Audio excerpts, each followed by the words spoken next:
News room live में आपका स्वागत। मैं राहुल ओझा आपके साथ। न्यूज 18 के खास कार्यक्रम राइजिंग भारत समिट में प्रधानमंत्री नरेंद्र मोदी ने वक्फ कानून का तारीफ की है और कहा है कि जिस तरीके से ये कानून सामने आया और इस कानून के जरिए जो सामाजिक सुधार है उसकी ओर एक बढ़ाया हुआ कदम है। साथ ही साथ उन्होंने कांग्रेस पर तुष्टीकरण का आरोप लगाया।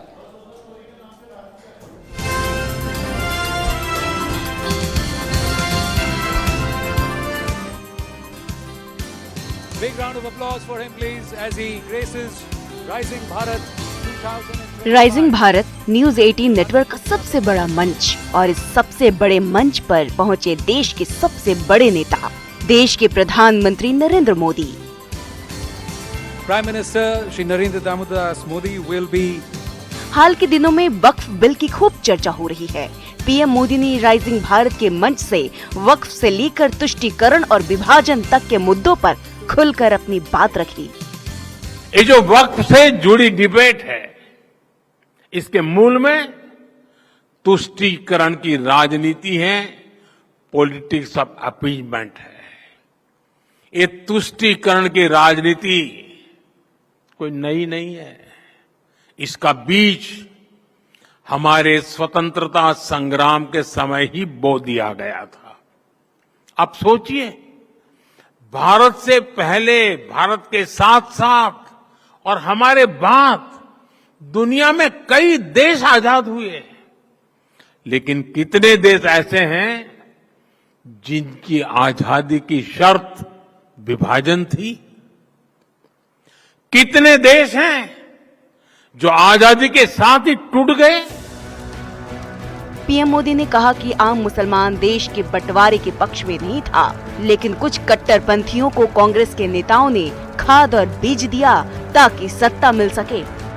अलग देश का विचार सामान्य मुस्लिम परिवारों का नहीं था, बल्कि कुछ कट्टरपंथियों का था,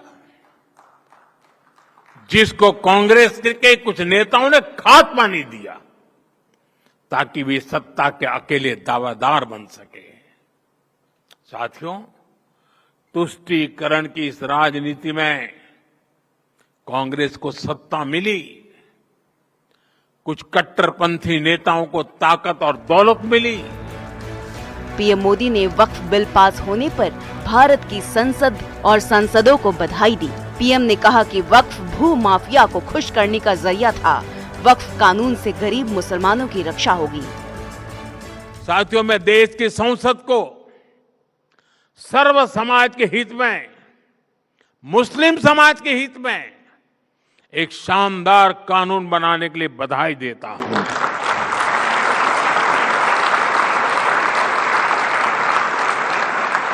अब वक्फ की पवित्र भावना की भी रक्षा होगी और गरीब, पसमानदा मुसलमान, महिला, बच्चे, सबके हक भी महफूज रहेंगे।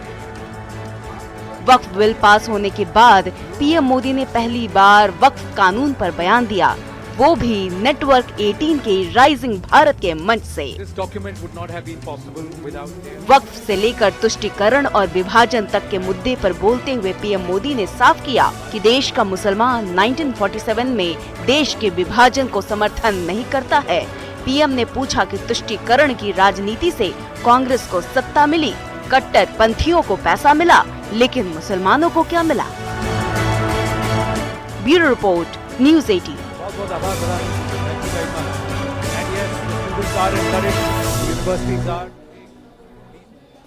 तो प्रधानमंत्री नरेंद्र मोदी ने बताया कि कैसे वक्फ कानून जो है वो मुस्लिमों के लाभ के लिए है, जिसका समर्थन एमपी वक्फ बोर्ड के अध्यक्ष ने भी किया है और कहा कि विपक्ष लगातार भ्रम फैलाता रहा, लेकिन इसमें खास करके जो गरीब मुसलमान हैं उनको फायदा पहुंचने वाला है।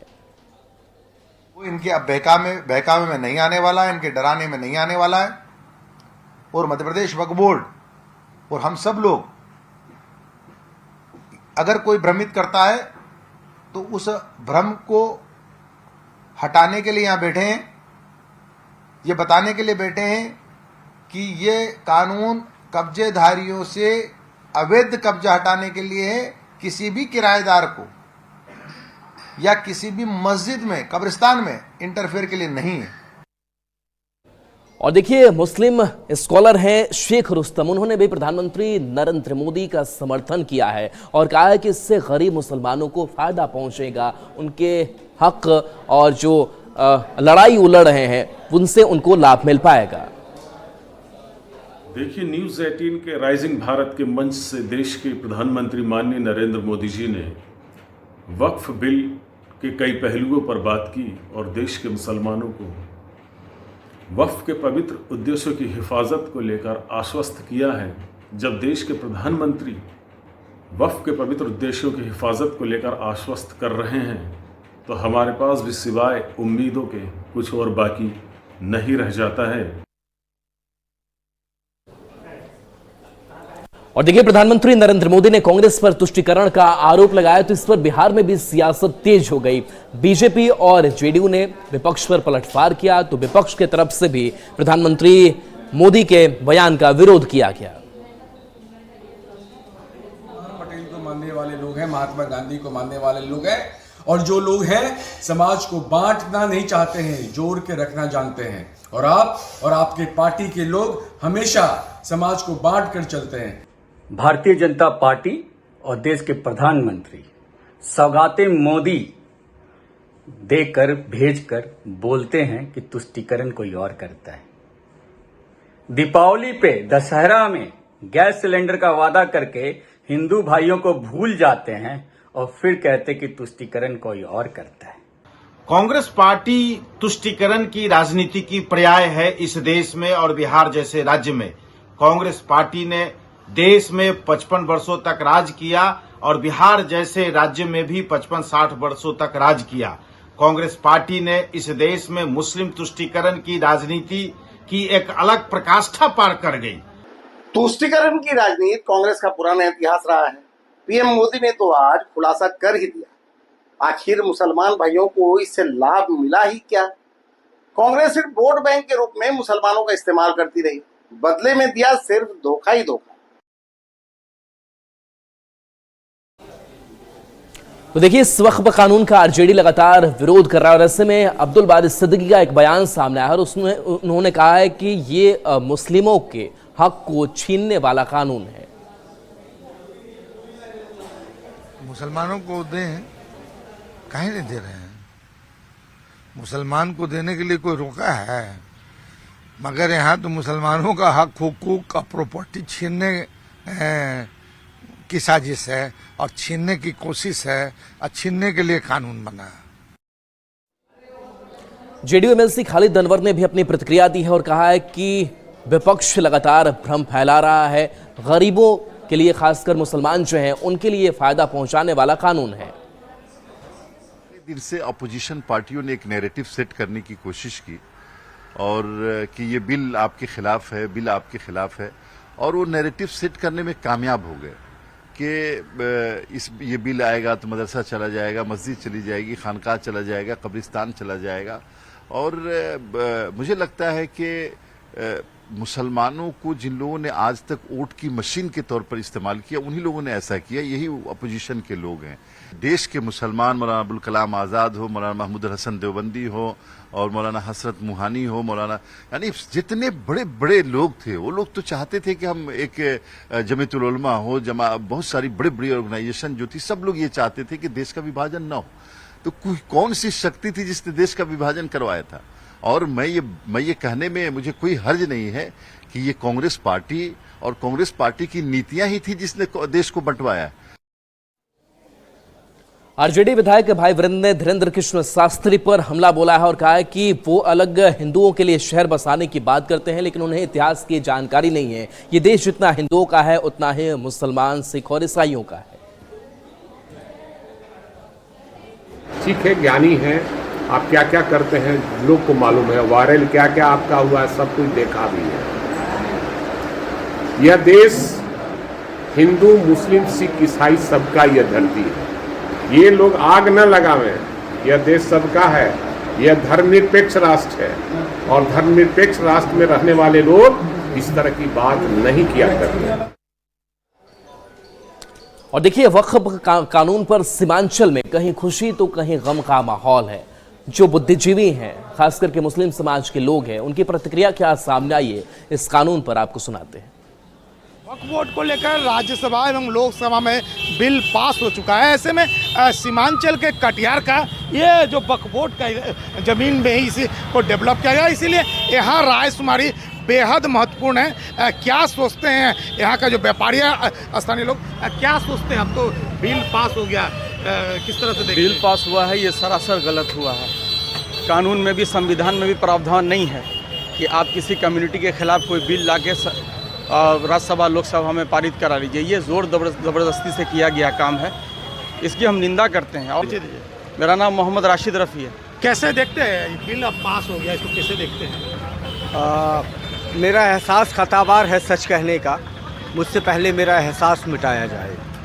देखिए, मैं इस बिल को एक आम शहरी होने के नाते, एक आम मुसलमान होने के नाते मैं देखता हूँ राजनीति से बिल्कुल अलग। जितनी भी हाई तोबा मच रही है वो एक पॉलिटिकल एजेंडा है, पॉलिटिकल पार्ट है। मैं तो ये जो वक्फ है कि गरीब लोगों को इसका फ़ायदा मिले, मिस्किनों को मिले, विधवाओं को मिले, या वो लोग हैं जो समाज में बहुत कमज़ोर है उनको इसका फ़ायदा मिले, इसी के लिए काम शुरू किया गया था।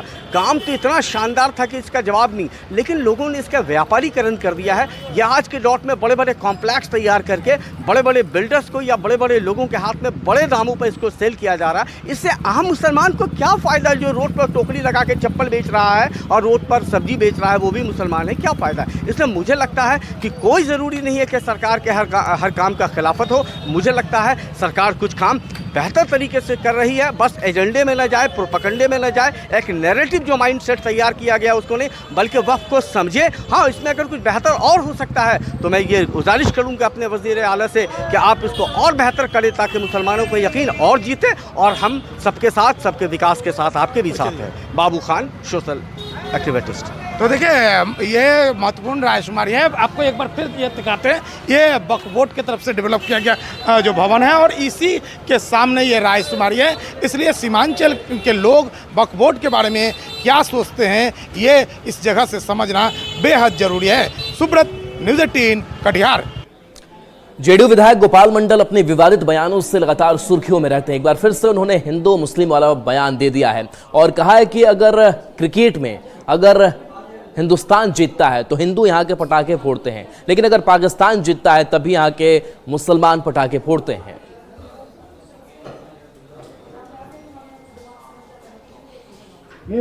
खेल से खेल आपसी दुश्मनी खत्म होता है। आपस में जो बैर रहता है, यह दुश्मनी, अगर हिंदुस्तान पाकिस्तान खेलता है, खेलने के क्रम में दोनों में तालमेल बैठ जाता है। हारने के बाद अगर हिंदुस्तान जीता, फायरिंग शुरू, पटाखा शुरू, पाकिस्तान जीता, यहाँ के मुसलमान भी शुरू कर देते हैं पटाखा करना। ये बात है, खेल खेलना चाहिए। और इस बीच सासाराम से बड़ी खबर, जहां वारंटी को गिरफ्तार करने पुलिस गई थी और पुलिस की टीम पर यहां पर हमला कर दिया गया, जिसमें कई पुलिसकर्मी चोटिल बताए जा रहे हैं। तो लगातार बिहार के जिलों से ऐसी तस्वीरें, घटनाएं सामने आ रही है जहां पुलिसकर्मियों को निशाना बनाया जा रहा है। और एक बार फिर से ये घटना हुई है सासाराम में, जहां वारंटी को गिरफ्तार करने गई पुलिस टीम पर हमला हुआ। एक महिला जवान सहित 4 पुलिसकर्मी को चोट लगी है। पॉस्को एक्ट के तहत वारंटी को गिरफ्तार करने के लिए पुलिस की टीम पहुंची थी। घायल जवानों का सदर अस्पताल में इलाज जारी है। मुफस्सिल थाना क्षेत्र के मुरादाबाद की घटना सामने आई है।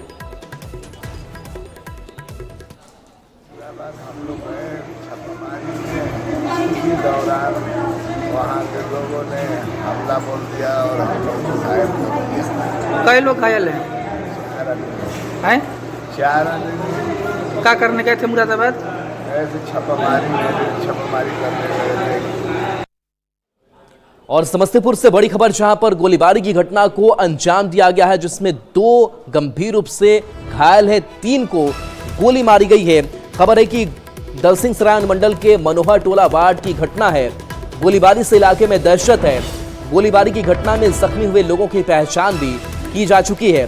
सौरभ सुमन उर्फ सम्राट, 12 साल के बालकिशन और सुशीला देवी के रूप में पहचान हुई है, जिनको गोली लगी है। बेलबंदा के कुख्यात गोलू पासवान पर गोलीबारी का आरोप है।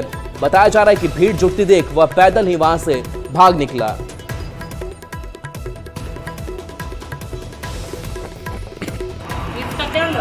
बालकिशन पासवान है, एगो है दूगो का नाम नहीं जानते हैं सर। एगो महिला भी है। महिला भी है। क्या स्थिति है उस सबका? वो दोनों की स्थिति बहुत गड़बड़ है। कहाँ गया है? वो दोनों बेगूसराय गए हैं। कहाँ कहाँ गोली लगी है? तीनों? एगो को माथा में लगा हुआ है, एगो को टेस्ट में लगा हुआ है, और इसको भी टेस्ट में लगा हुआ है। चेस्ट में कौन मारा है, कुछ पता चला है? गोलू कुमार नाम का लड़का है। कहाँ हुआ है घटना? ये मनोहर टोला में हुआ है। दरसिंह से। दरसिंह। गोलू कुमार कहाँ का रहने वाला है? मनोहर टोला का रहने वाला है। और बड़ी खबर पटना से है, जहां पर लोग अब चोरी की घटनाओं से परेशान। एक बार फिर से बड़ी चोरी की घटना को अंजाम एक घर में दिया गया है। बताया जा रहा है कि रिटायर्ड जवान है और उनके घर में चोरी की घटना को अंजाम दिया गया है। सेना के रिटायर्ड कैप्टन के बंद घर में चोरी हुई है। घटना मनेर थाना के आजाद नगर की है, जहां सेवानिवृत्त कैप्टन के बंद घरों को चोरों ने निशाना बनाया। चोरों ने 5 लाख के जेवर और 50,000 कैश उड़ा ले गए। चोरों की करतूत सीसीटीवी में कैद हुई है। पीड़ित ने मनेर थाना में अज्ञात चोरों के खिलाफ प्राथमिकी दर्ज कराई है, जिसके बाद पुलिस जांच में जुटी हुई है। जब मैं कैमरा अपना मोबाइल में चेक किया तो उसमें दिखाई दिया कि गेट का ताला टूटा हुआ था। उसके बाद मैं दानापुर से सीधा मनेर आया, अंदर गया, फिर देखा तो अंदर पूरा सामान जितना गहने थे, पैसा था, लगभग जेवरात सर अब मैक्सिमम 6-7 लाख का होगा। नगद भी था? नगद मेरा था, कैश 50-60 हज़ार रुपया था। अब गिनती तो नहीं, कोई ऐसे ही रखा मतलब। मोतिहारी में नगर निगम के नाम पर अवैध वसूली की जाती है, उगाही की जाती है। एक बड़ा मामला यहां से सामने आया है, जिसकी शिकायत लोग लगातार कर रहे हैं कि देखिए नगर निगम के नाम पर किस तरीके से जो यहां से उगाही है वो की जाती है। बता दें कि अवैध वसूली के मामले में मेयर प्रतिनिधि मनीष जायसवाल से 4 लोगों पर प्राथमिकी दर्ज की गई है। पुलिस ने एक व्यक्ति को रंगे हाथ गिरफ्तार कर उसके पास से पैसे और रसीद जब्त की है। दरअसल मोतिहारी नगर निगम की मेयर प्रीति गुप्ता के प्रतिनिधि मनीष जायसवाल सहित 4 लोगों पर नगर निगम इलाके में अवैध उगाही और जबरन वसूली का बड़ा मामला सामने आया है। पुलिस ने एक ऑडियो क्लिप भी जांच की, जिसमें अवैध वसूली की बात सच साबित हुई। पुलिस ने कार्रवाई करते हुए एक शख्स को पैसे और रसीद के साथ गिरफ्तार किया है। मेयर के प्रतिनिधि मनीष जायसवाल सहित 4 लोग पर मुफस्सिल थाने में मुकदमा दर्ज कराया गया है। पुलिस पूरे मामले की जांच में जुटी हुई है। वायरल हुआ था और इसकी जांच के लिए एसपी सदर को दिया गया था और एसपी सदर ने एक टीम का गठन किया था और रंगे हाथों अवैध वसूली करते हुए नगर निगम क्षेत्र में नेशनल हाईवे पे एक व्यक्ति को पकड़ा गया और उसके पास से मोबाइल भी सीज किया गया, जिसे ये ऑडियो वायरल किया गया था। और गिरफ्तारी के बाद उससे पूछताछ की गई और इस जांच में पता चला कि कई महीनों से इस तरह का जो है अवैध वसूली जारी था और इसमें कार्रवाई करते हुए और भी 4-5 लोगों के नाम आए हैं और इन सभी पर प्राथमिकी दर्ज किया गया है। और झारखंड को लेकर के बड़ी खबर है, जहां झारखंड अब बताया जा रहा है कि इन्वेस्टमेंट का, निवेश का हॉटस्पॉट बनने जा रहा है, क्योंकि मुख्यमंत्री अपने प्रतिनिधि मंडल के साथ विदेश दौरे पर जा रहे हैं। बता दें कि सीएम हेमंत स्वीडन और स्पेन जाएंगे। झारखंड में निवेश को बढ़ावा देने के उद्देश्य से सीएम हेमंत सोरेन के नेतृत्व में 20 सदस्य प्रतिनिधिमंडल स्पेन और स्वीडन के दौरे पर जाने वाला है। 19 से 27 अप्रैल तक विदेश दौरे पर जा रहे राज्य सरकार के प्रतिनिधिमंडल इस दौरान स्पेन के मैड्रिड और बार्सिलोना और स्वीडन के गोथेनबर्ग का दौरा करेगा। जानकारी के मुताबिक इस प्रतिनिधिमंडल ने मुख्यमंत्री के साथ राज्य के मुख्य सचिव समेत विभिन्न विभागों के सचिव भी शामिल होंगे। यदि विदेश मंत्रालय से अनुमति मिल जाती है तो प्रतिनिधिमंडल 19 अप्रैल को मैड्रिड पहुंचेगा। यात्रा के दौरान उद्यमियों के साथ शिष्टमंडल की 1-to-1 मीटिंग होगी। इस दौरान ग्रीन एनर्जी और माइनिंग क्षेत्र में निवेश पर चर्चा की जाएगी।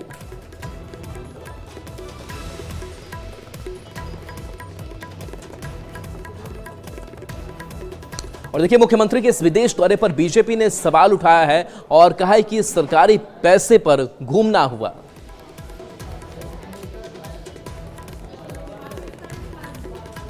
तो सीएम हेमंत के विदेश दौरे पर बयानबाजी तेज हो गई है और इस पर बीजेपी विधायक सीपी सिंह ने विदेश दौरे की आलोचना करते हुए कहा कि निवेश को लेकर यदि यह दौरा है तो अच्छी बात है, लेकिन जो पीछे का इतिहास रहा है उससे नहीं लगता कि इससे कोई फायदा होगा।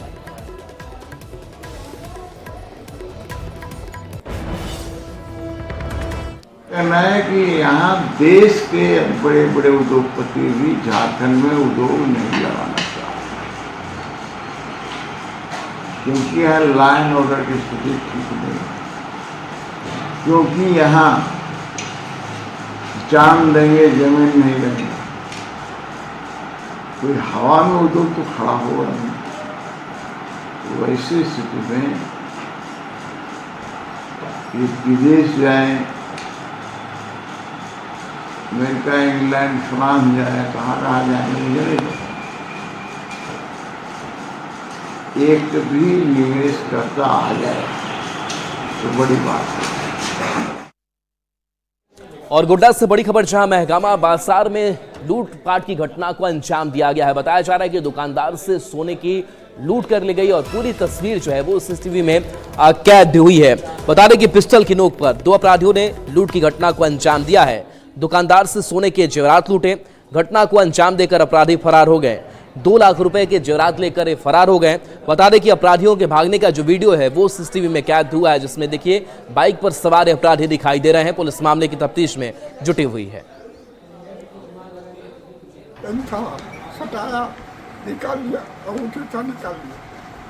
कौन था? पहचान में आया? कुछ पहचान में नहीं आया। आप दुकान में बैठे थे तो क्या सटाया? पिस्टल लगा।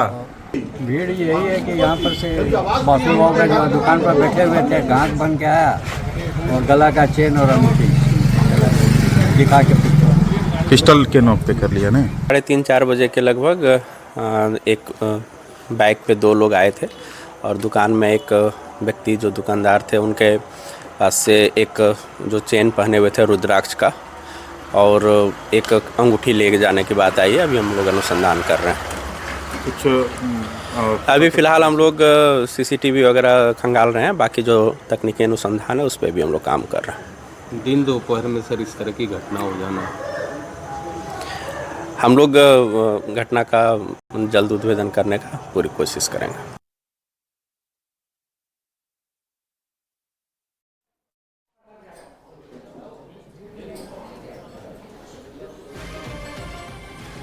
और देखिए, बिहार में एक बार फिर से डोमिसाइल लागू करने की जो मांग है वो तेज हो गई है और बताया जा रहा है कि छात्र सड़कों पर उतरेंगे, आंदोलन करेंगे। छात्र नेता दिलीप कुमार ने इसकी जानकारी दी है कि हमने रणनीति तैयार की है और सरकार से लगातार हम इसको लेकर के डिमांड कर रहे हैं, क्योंकि ये हमारा वाजिब हक है।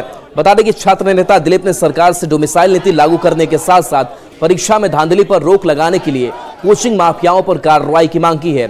साथ ही मांग पूरी नहीं होने पर अप्रैल के आखिर में बड़ा आंदोलन की चेतावनी दी है। इसे तय किए हैं कि अप्रैल अंतिम सप्ताह में हम लोग पटना में एक बड़ा आंदोलन करेंगे छात्रों का, जिसमें हमारा प्रमुख मुद्दा होगा कि बिहार के सभी सरकारी नौकरियों में बीपीएससी टीआर यानी शिक्षक भर्ती, दरोगा सिपाही, बीपीएससी सिविल सेवा, बीएसएससी सहित पैरामेडिकल, मेडिकल, लैब टेक्नीशियन सभी में डोमिसाइल लागू हो और 90% डोमिसाइल लागू हो और प्राइमरी एजुकेशन में 100% डोमिसाइल लागू हो।